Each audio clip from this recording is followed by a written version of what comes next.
budget ya 2020-2021 egenda kusomwa lunaku lwankya. Abali ku Salt TV mbalamusiza nnyo, abali mu studio mbalamusiza nnyo. Nga bw'oyogedde Muhammad Wamala, kituufu kiri nti ssaawa zino ndina omubaka bwe mufaanaganya amannya Muhammad Muwanga Kivumbi w'e Butambala. Atuula kakiiko ka palamenti ng'era bw'oyogedde aka budget oba budget committee. Tugenda kubanga atuyita mu bintu bingi, agenda kubanga atubuulira budget y'omwaka ogujja biki bye basimbako nnyo essira. Budget y'omwaka guno omwaka ogujja kyentegeeza biki bye basimbako nnyo amannyo, lwaki ebitongole by'enkizo ate babiseera ssente n'ebirala nga binagenda. Honorable tusanyisa okulaba tuli butereevu ku Salt TV, programu ebeera omunnyo ku makya. Abannayuganda beesonga okuwulira ebigambo byo nga tuli mu keeterekerero k'okulabika nti ate tuwulira budget wakati ate mu kufiirwa abantu mu mbeera nga bwe wagirabye, naye tugenda kubanga tutandikirawo. Okusookera ddala maaso y'omutyano bannyabo ne bassebo, ekisa kya Mukama abo bonna basobodde okuzuukusa olwaleero nga balamu. Tukyeyagaliremu era tukyesiimise era twongere okusaba Katonda okutukuuma nga tuli balamu. Sisobola kutandika nga sikubagiza bannyumba abooluganda ab'emikwano aba Jeno Kasirye Gwanga. Kitalo nnyo, kitalo ddala. Abadde musajja abadde ali mu bulamu bwa bannansi nga abaawo simanyi mu ngeri ye, naye nga Katonda amuwa ekitone ekyenjawulo nga buli omu amumanyi ng'ayogera mind ye openly. N'olwekyo Katonda amusaasire era abooluganda bwe baana be abagumye. Honorable Katonda nnyo nga tunagenda ku kya budget mu mbeera ey'obulamu mwasisinkanako naye? Emirundi mingi ko tukozeeko, nakolako naye radio programs ng'omuntu namusisinkanako ne tunyumya. Abadde musajja ng'alina ebirowoozo bye. Actually obi waffe abaasomera ekibuli gyeyasomera Kibuli SS, n'ekyo kyali kitugatta. N'olwekyo abadde Kasirye Gwanga Kasirye Gwanga, kyowulira kyolaba era kyekyo gwe mutima gwe. Ate abalala mikwano gyange ennyo ababadde nga mikwano gye nnyo nga Basiraaje Lubwama abo abadde wa kisa gye bali okugenda ewala ng'ababeererawo, abeera ku faamu zeezo. Kyenkoze bubi nti agenze simukyaliddeeko naye yanjagala nnyo ngende mukyalireko ndabe byakola. Abadde ennaku zino yateeka essira ku butonde bw'ensi naddala okukuuma ebibira. Bwe yali chairman w'Emubende yalagako abantu nti obukulembeze busobola okuteekawo enkyukakyuka. N'olwekyo Mukama amusaasira, amusasule musera, ebyamusobako abe musonyiwe. Amen. Yes, budget esomwa nkya, biki bannayuganda bye beesonga okuwulira? Budget egenda okusomwa enkya si kyekikulu. Budget egenda okusomwa enkya gitwayisa si ye budget egenda okukola. Budget gye bagenda okusoma enkya yakiguumaaza ng'ente esula ebweru, si ye budget egenda okukola omwaka ogujja era n'egiddako. Tontiisa. Yes, budget egenda okukolwa okusoma enkya era tugenda kutunuulira nnyo biki bye banaakwata mu budget. Minister of Finance ne President tugenda kumutunuulira nnyo biki byatagenda kukola na byayagala bikyuke mu budget ate gyagenda okusoma. Twakolamu bwakasobeza ng'eggwanga ne bo be bakyagala, manye ensonga lwaki nti budget twagitandika COVID tanajja. Kuba budget process etandika mu December, kumpi October eyo December, ne baleeta budget framework paper. Kati policy statement zetusinziirako kuyisa budget zijja mu Gwakusatu.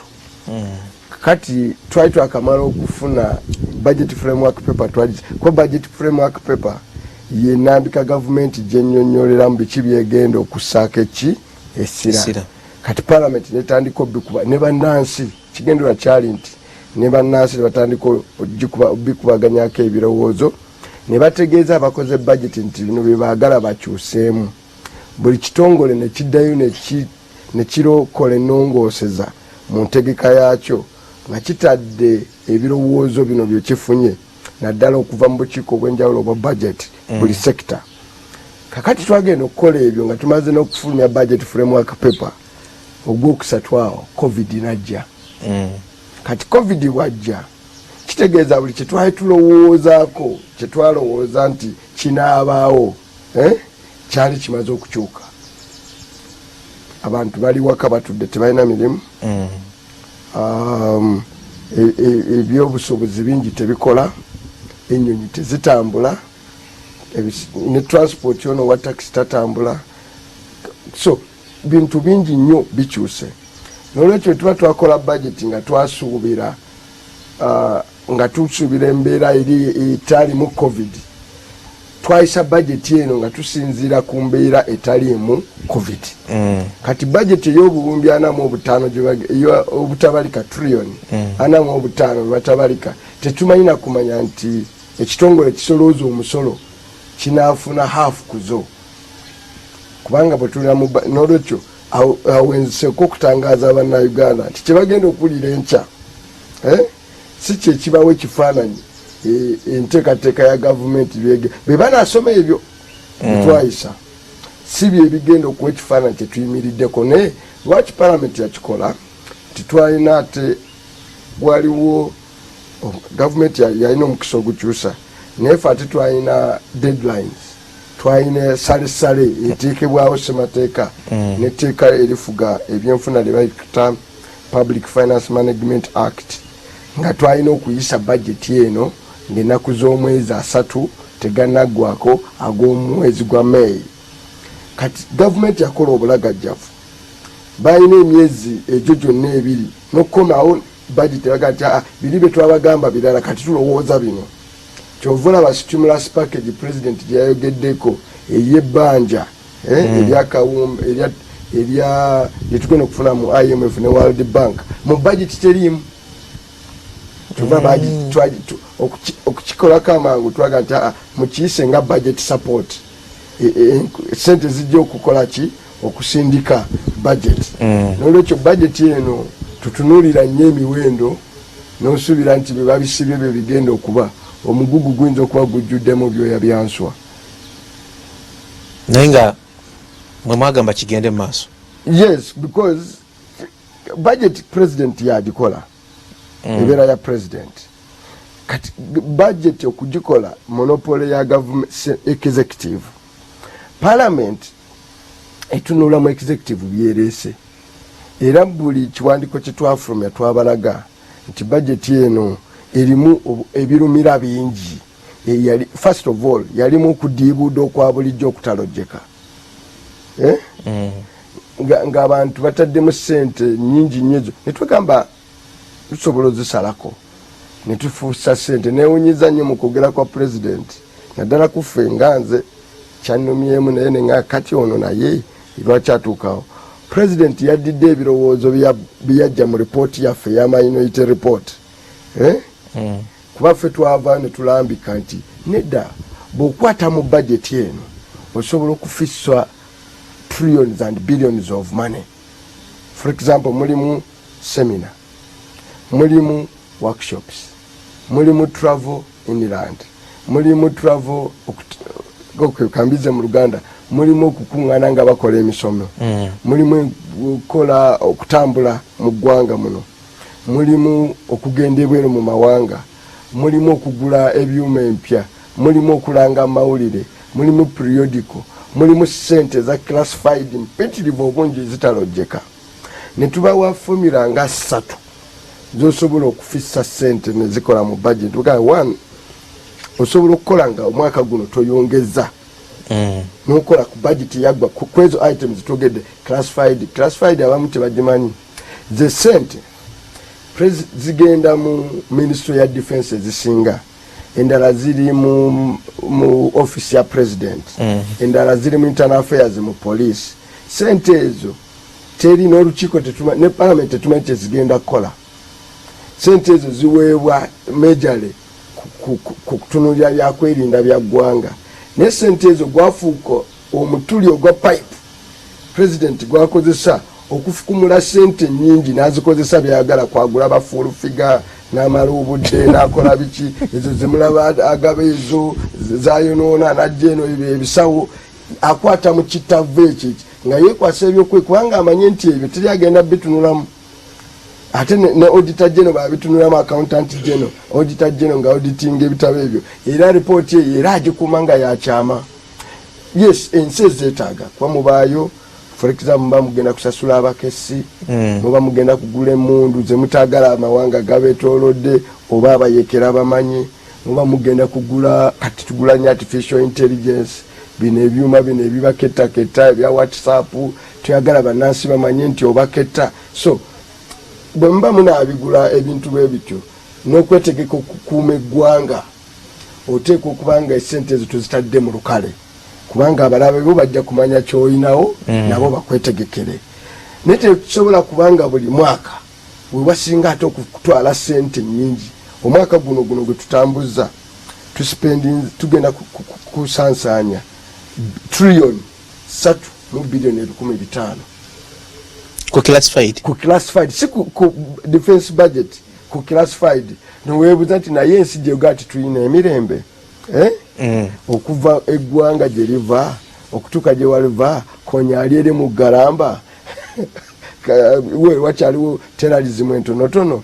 Lwaki betufuna emirembe egyo ate budget eno tekendeera naye ogisanga nga yeeyongera buki bweyonzi kubanga ezo president zakwata n'aziryanga ezitali nga ezabamulekwa n'akozesa byakola ki byayagala. N'olwekyo ne tugaa nti naye singa okukwata ekyo kyokka n'oba nga toyongeddeeko wali ofisa trillion 2.5 eza budget naye ne bw'ogijjako era wali ofuna trillion endala mmeka 3 ofuna billion 9.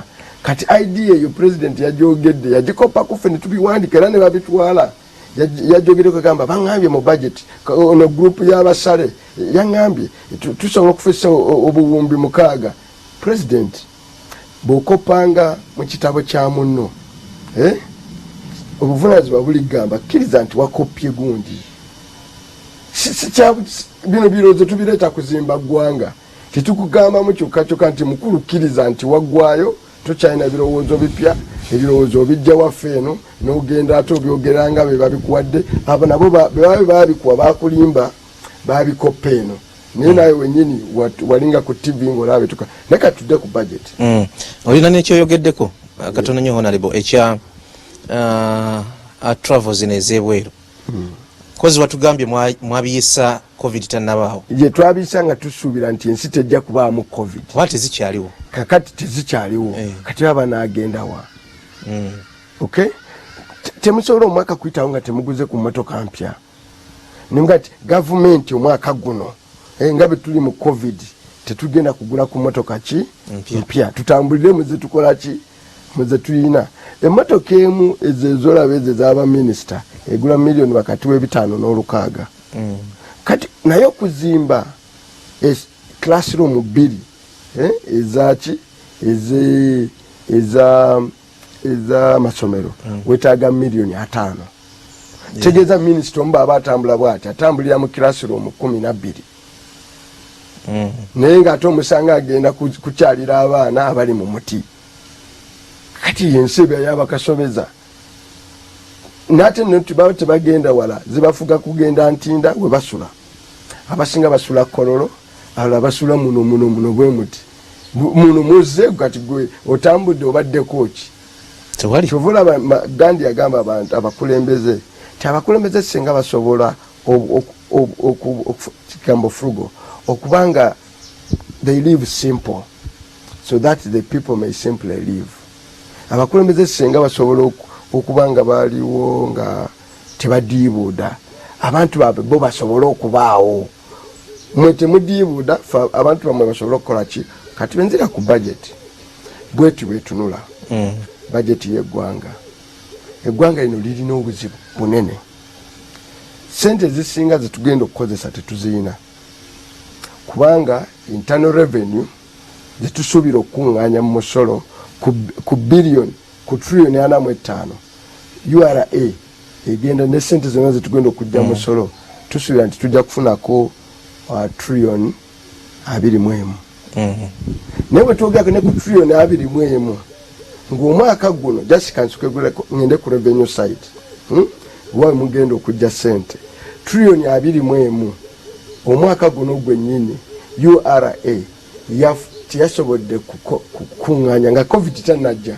teyasobodde kukuŋŋaanya triliyoni 2.5 ez'omusolo ku 21 ze mwagala ze musuubira naye ku z'omwaka guno twasuubira nti omwaka guno yali yakuŋŋaanya triliyoni 20 naye yalemeddwa okukuŋŋaanya nga covid tanajja yalemeddwa okukuŋŋaanya triliyoni 2.5 kitegeeza twafunye budget shortfall ku revenue side era twabadde tulina okugenda ne twewola ebbanja eddene lya triliyoni nga covid tanajja ne twewola ebbanja lya triliyoni 2.5 trillion tusobole okuziba ekituli ekyandibadde tujja mu musolo n'olwekyo kitegeeza ikonomi eno yalina obulwadde nga weoga nti covid yatta nnyo gwasanze ng'olina ebirwadde ebiki ebirala ikonomi eno yali ndwadde nga ne covid tanakola ki tanajja kati ekyo nsusire kulaga ku revenue side nti already zosuubira okuba mu budget n'omwaka guno tusobodde zikola ki kuzikuŋŋaanya era twewola mu Stanbic Bank ne mu DFCU now buli lwokola budget kati prudent revenue tugenda kukuŋŋaanya now endala ombuuza nti endala 25 zigenda kuvaawa honorable ku ndala 25 nsaba onzikirize atusoke tugendeko ko mukuumulamuko katono ziza nyone yanzegi bwe tubadde mu break atulina akaboozi ke tubadde tunyumyamu ne honorable Muwanga Kivumbi naye nzikiriza nti ensi teri fair honorable we twasembedde nga otulambika ku zabadde buwumbi zabadde trillion 25 ya awo tuba tutandikira kati 25 zino zisinga okubeera ezo obulabe eri eggwanga kwate tuziina okay nga bona obeera awo nga weetaaga amafuta ga 25 okutambula naye olinako 10 kati 15 ku lugenda zijjawa oba ogenda kuzeewola kati sente ezo ezisigadde zakwewola bwe tuba tugenda okuzeewola kuzo biliyoni 10 triliyoni nga 10 tugenda kuzeewola mu mawanga ag'ebweru nga tufunye amabanja endala tugenda kuzeewola mu kye bayita domestic borrowing tugenda kujja mu katale kano gavumenti nayo mu banka gye twewola nayo egenda kujja yeewoleyo zeneekozesa kati endala tukiyita debt refinancing ze sente gavumenti zeyasuubira actually teziriiwo ziringa mpewo zirabika bulabisi ku figa nti triliyoni 2 n'endala teziriiwo ezo ziringa triliyoni zigenda kubanga 9 ezo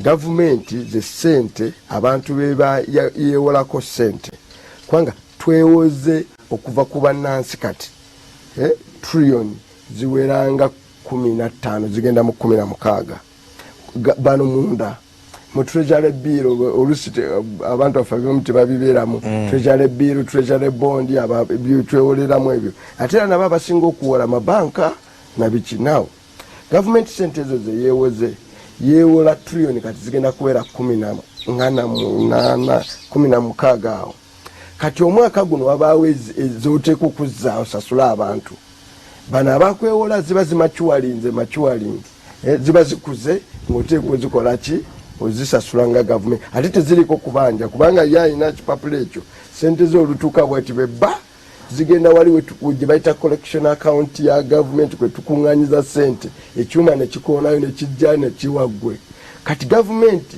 erina obuwumbi nga 8.9 ez'abantu beeteeka okusasula omwaka guno terina sente ezo kati kyekoleddayo mu katale n'ezeewola ogwokubiri kugaba ebandanze muwanga ejjewo oli mwami wamala mutebi egamba nti mutebi muwanga agenda okusasula kangende wa mutebi ne mujjeko sente sasule muwanga kiviiramu ekyokusatu kati ze trillion ezo gye zigenda okuva wana ezimu mpewo kati nkubudde nti mpewo wulira trillion naye teziriiwo ezo zo ziriawo ziwanisiganya basasula maki mabanja kati obuzibu obuddako buvaawa tibobweolaawo wesanga sente zetulina okusasula first of all tunula kati tudda ku expenditure ezo gye bayita resource envelope kati odda ku ludda n'ogamba so sente zemukuŋŋaanyiza mugenda beguba muwumbo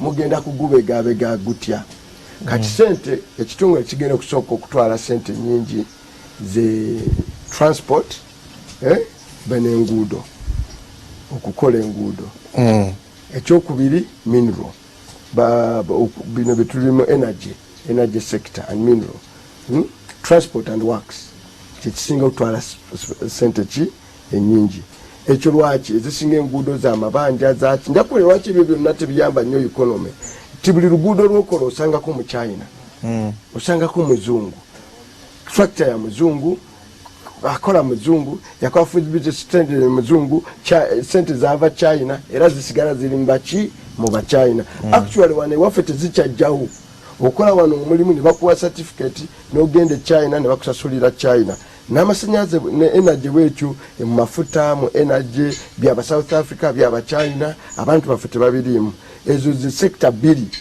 ekiddako kigendako sente magoba sente zino zeweewoze trillion zigenda kubanga kati 3.5 kumpi 4 zigenda kwa si kusasula banja ompuliriza kusasula magoba ku banja lyoyine ddene ebanja weeriri naye amagoba ezo zigenda kubeera trillion 3 n'okusobako ezo nga zigenda nejjukira ezo trillion 3 zezisooka okuva ku trillion 21 ziri ze twakuŋŋaanyiza pazo ezo mutekozesa wali zo temusobola zikyanga nga zino nti mwewole gundi no kitegeeza ku trillion 21 z'osuubira okujja mu nsolo osooka straight away n'ojjako meka 3 ezo ne ziba nga zigenda kusasula magoba ku bantu abakola ki abakubanja trillion 3 oyinza okuziyita ntono okay naye zisinga sente ziri mu byobulamu eziri mu byobulimi eziri mu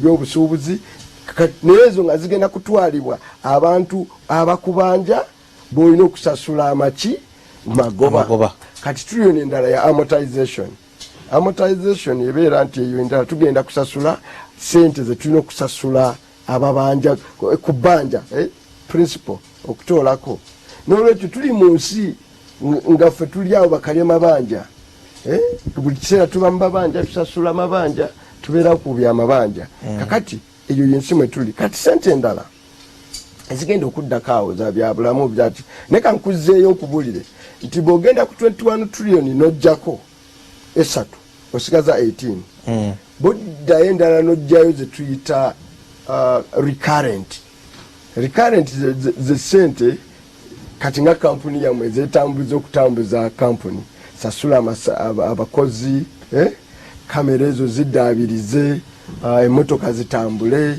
kati ezo bona ozijjako ku ziri ezisigadde recurrent expenditure ogenda kusigaza trillion biri ezo nga zezigenda mu development kyova olaba buli akalina okutambula mu development kolaba katambula tukeewolera ebbanja because ezaffe zonna zetukuŋŋaanya tuzisasulamu misaala nakuzirya nakusasula maki mabanja kati buli akenkulakulana konna tuba tulina kwewola ate buli lwe weewola oyongeza obuki obuzibu buli n'olwekyo wane waffe ebyo neziba nga ye budget gye bagenda obbasomera yakiguumaaza wano bajja bagamba obuwumbi bungi nnyo one tebuliiwo ekyokubiri zigenda mu mabanja kati ekibuzo kiri nti nze naawe olina treasury bill eyo economy togiriimu kati ekizibu kye tulina wano ekyokusatu mu bajeti ya Uganda bakiyita unity cost katugambe akatebe kootudde oli agenda na quotingira nagamba nti kakatebe kawutudde ka mitwalo 5 buli katebe nenga ddala ka 10,000 kati gavumenti buli kyegula president kyalina okulwanyisa kintu bakiyita ekimu kyokka unity cost ne bonooba ogula sasi soko tubulire sasi erimu ligula meka kyova olaba wano ewaffe osanga ekintu ekigula katugambe mu bino ebyobulamu wabiwulidde walabye nga bagira masiki nga bagambye nti masiki already twasasulayo da sente naye ziri additional tugenda kuteekayo biliyoni 35 naye ate twawaayo dda ku kampani tegeeza buli masiki ene eyakaveera bwoti gyogenda okukolera wano waffe bagenda gifulumiza ku 3,000 ne akapiisi bwe kati akaliko akawuzi kagula 3,000 nga 3,000 ogenda ne mu wino n'ofunayo esaati ogende China n'oleeta esaati namba naye wano bagenda kuguza kapiisi kamu bwe kati 3,000 ekyo kitegeeza ki nti ekizibu eggwanga kyekisinga okuba nakyo ekinene nnyo Bobby oba mwe mugiyita nguzi naye buki Bobby ate teri wano babbi bamenya banka beba parasite byayogeddeko eggulu no teri babbi bamenya banka ababbi bonna basayininga mpapula one baloya ba government solicitor general nazesaako omukono president ye nga nanyini budget nabiyisa ukitegedde katwenza kutujumiza mboozi nti enkwa zakujjula size parasite zajjula enkwa zakujjula ng'ate gwe ente yo lwaki tozifuuyira kyajja kitya nti ente yo ye yajjula enkwa kitegeeza bw'oba mulaalo oli mubi nnyo tosobolera ddala nakulundira ddala ku ntente zaffe ozijjuza nkwa tomanyi ddagala lifuuyira so n'olwekyo tetusuubidde kati pulezidenti yekangabiriza naye ekirala kiriki kati mulimu puroguramu ez'endala nga emyoga ojja kulira nnyo ng'agyogerako enkya tinataddewo emyoga innovation fund okutegeka kati zonna baziteeka mu bintu ebitakola sente nyingi tuzitadde nti tugenda kukola kiyira baasi ekizibu kya Uganda baasi etambula kati bw'oba ogenda okukola baasi gwokole baasi okumpitinge n'abazungu ekyandisose nedda tusobola okukola fulemu ya baasi bu pick up bye tuleeta wano tusobola okuba nga tuleeta yingini zokka ne tuzaassembulingira wano gundi bwekoze butunulya Ethiopia bwekoze bemuva kwekyo mga kati tusobola okukola baasi no tusobola kugamba kati tugenda kukola baasi tusimanya y'amasannyalaze simanya yaki abo ne batuulaawo ne bakuba enviiri buli lunaku ne bambala ne tayi ezo ne bazirya bw'otunuulira ebirala bingi nnyo bibaliiramu ssente n'otulya unity oluguudo zino enguudo z'olaba tukola ze zisinga ebbeeyi mu nsi yonna kibeerawo kitya most expensive roads zembi genda oyiteku express highway etandise okubomoka bakagimala but express highway lwe luguudo olusinga unity cost eri gyegambye buli kilomita yesinga ebbeeyi wansi wa sub-Saharan Africa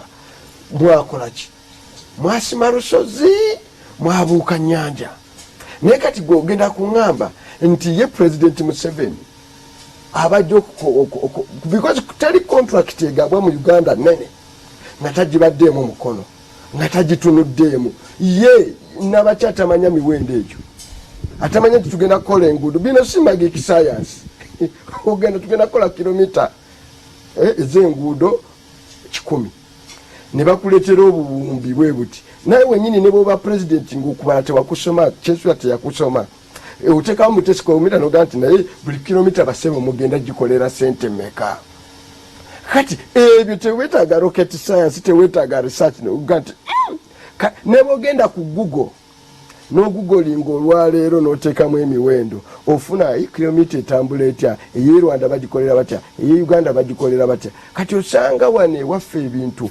byasoba n'olwekyo number one problem nga tusoma budget buli bwa Bobby nzisibita na buli banguzi twebuuza omubbi yaani bw'oba ogamba enkwa yaani ani yagiyonsa ani yagikuza ani nannyiniyo eri mu faamu ziva mu faamu yaani kuba enkwa okubanga wano either ziva mu neighbor wali ne zijja wano oba ziba ku faamu yange. So ababba batata baffe bamama baffe mu byalo oba abakazi abali ku street kati abatunda abandaazi nti be babbi. Ababba bebeetoolodde omukulu. Naye gwe tosobola kwetoololwa nswera nga gwe toli nswera nga towunya. So at the end of the day tetugamba nti ye tumulinako bwina alabika. Naye nkubuulidde nti okudiibuuda okusinga kuli mu classified ye nnyini bw'alina eriiso ku byokwerinda.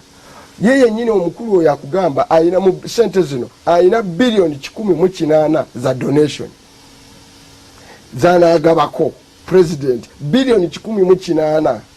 Twabalanga okuzimba eddwaliro complete hospital wetaaga bilioni 3 eza Uganda, a complete hospital. Kati bilioni 108 ez'omukulu zayina zizimba amalwaliro meka mukaaga mukaaga. Tulina district 39 ezitalina ddwaliro wadde erimu bwe riti. Naye omukulu omwaka agaba amalwaliro mu donation sente zagaba alabike nti wakisa nnyo era mugabi omanyi ye mugagga wa asinga kaalo bwayita bwati enkuba etonya afiiriza buli mwaka afiiriza ki district mukaaga ezandibadde zirina amaki amalwaliro. Coronavirus yazze netusanga nga gavumenti yaffe teyina na ambulance teyina na buli kimu. Bw'olaba ze bayita isolation center batadde ku busomero obumu nga nene toilet zagwamu. Busomero mwotutte abantu okulwalira otadde isolation center ate toilet tewali. Kakati toyongeza bulwadde. N'olwekyo the number one crisis mu budget eno ya bulyake. Kakati otuka ku bintu ogenda nogamba obulimi ogenda kubuteeka mu ssente batadde muziriwa. Kuno bayongezaako obulimi bugenda kweza trillioni nga 2. Naye ziri muki? Ziri mu nsigo. Taata wa alunda ensigo ze bagaba ez'akasooli n'ez'ebyennyanja n'ezabyaki. Gavumenti ye tesasula. Abanaku tebasasula. Bagibanja kye bayita alias ku bitabo byaffe. Bagibanja trillioni ezo 3. Kitegeeza nti bannayuganda bazze ne bakolera emirimu tobasasudde. Ate buli lwobeera n'ebbanja nga osasulako abamu tebasasula olwo oba owadde omuwaatwa abantu abatono okwagala okuba nti babasasule okugaba enguzi basasulwe. N'olwekyo naye yataddemu ku trillioni 3 zezimubanjibwa gavumenti ebintu byekozesezza netasasula. Kakati agenda kusasulako bilioni ziringa 4. Nalabye wano mu bilioni 4 nalabye wano ku stimulus eno ya bilioni 1 eya trillioni 1 ng'agenda kwongerako endala nga 108.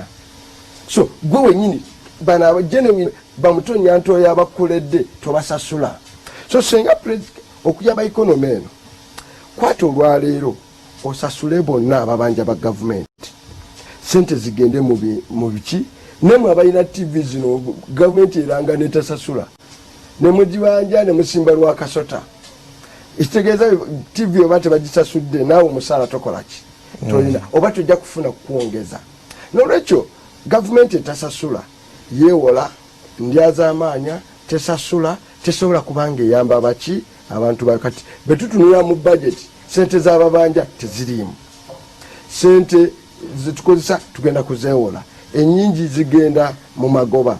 N'olwekyo budget eno bw'ogitunuulira tekugasa nnyo.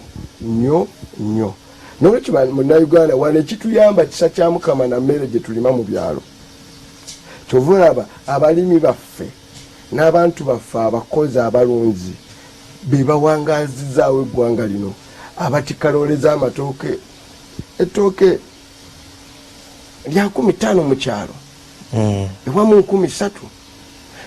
Ekyenjawulo kati ku ikonomi yo eri 13 mu kyalo mu Kampala oligula gumu kitundu.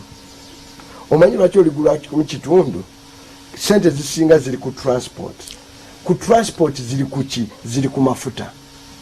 Amafuta lwaki nnyingi kuliko omusolo muki mungi. So omuntu wa bulijjo n'abanga yetafunamu naye omusolo guno gugenda wa ogukuŋŋaanya mu budget oguvudde ku ttooke lyange mu budget mu gwandikoze omusajja omu n'aguvuba n'agubba ababba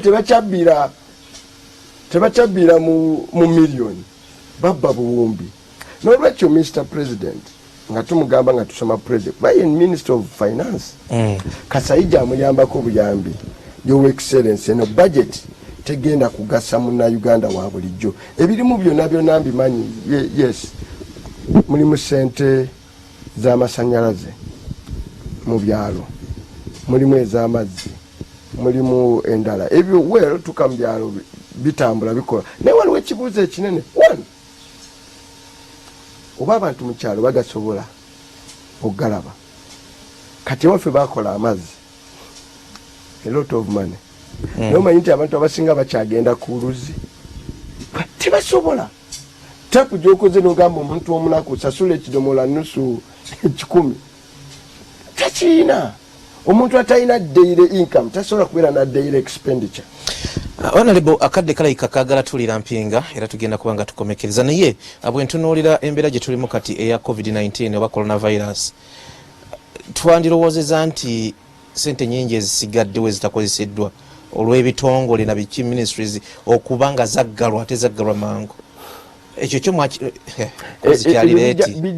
bijja kukabya maziga ebyo byonna twabibagamba nti sente zitakozesebwa zidde mu kitavu zonna tuziteeka because coronavirus bw'abazze tusobola okugikozesa ng'omukisa okubbulula ebyobujjanjabi n'ebyobulamu betunazimba eddwaliro betunagula intensive care betunagula ambulance netuzaawo gituyita ambulance service mu ggwanga lyonna coronavirus banaggwa bijja kusigalawo so eddwaliro lijja kusigalawo equipment ejja kusigalawo betuba tuyambyeko okuzimba kwikira amalwaliro netwongeza amakolero agakola eddagala ntugongeramu amaanyi gajja kusigala gakutukolera eki eddagala n'olwekyo kansuubire nti omukisa tegutuyiseeko kubanga ebadde reminder nti buli ataddabiza kati olwaleero abantu abadde beesonga fa abalina kyetukola tinze nyina wano ka health insurance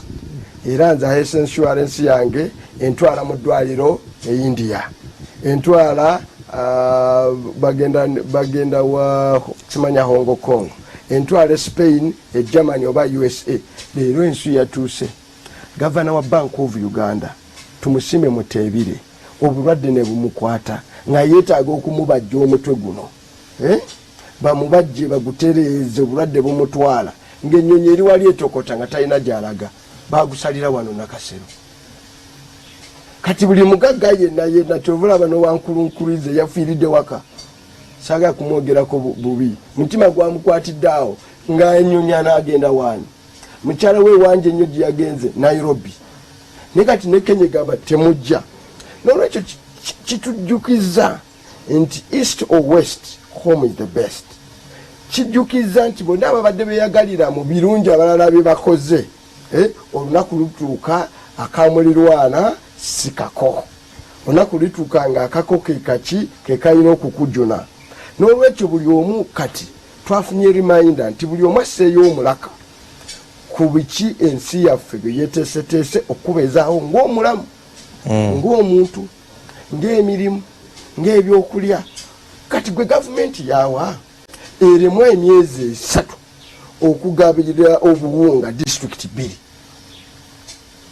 ensi yawe yatuuka twatuuse wano eggwanga luliraba lino twatuuse wano mu bino ebijanjalo bino ebitagiro maye tibabijja Malawi si bya Uganda so nsi ki ekola ebyo bwetyo neeba nga tenagira Honorable tusiibule n'olwekyo njagala okwagaliza abantu bonna naddala okubagaliza ekisa kya Mukama tweyongera okwekuuma covid waali covid aluma covid atta okwetaasa okusinga kuli personal kwewala kusinkana muntu alina covid naawe bw'oba omusisinkanye kubanga gwe weesabise sore mweze wano mwena tekuli alina masiki tuzirina naye social distancing weri okuuma ekyo kyetugambako Mukama asobole okutaasa eggwanga lyaffe. Tweyanziza nnyo, tweyanzege awo tugenda kubanga ati tusukkawo. Honorable byayogedde bingi ate nga bikulu, tusaana kwefumitiriza bwe tufumitiriza, naye ng'ekisinga obukulu twagala ensi yaffe. Abakola ebimu ku byayogedde tebaagala ndowooza nsi yaabwe. Katusabe bannayuganda tufune omutima ogwagala ensi yaffe. Robert Mutebi mbasibulidde wano, tudingane ku ssaawa 5. Mubeere bulungi, mweraba.